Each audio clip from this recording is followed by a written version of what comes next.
स्थापकं सदा विमुक्तिसाधकं कलाधरावतंसकं विलासि लोकरक्षकम्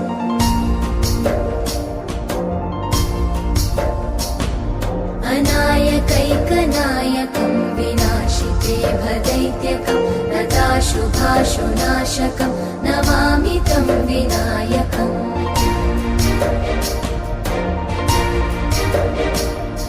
न तेतरातिभीकरं नवोदितार्कभास्वरं न मत्सुरादिनिर्झरं न ताधिकापदुद्धरम्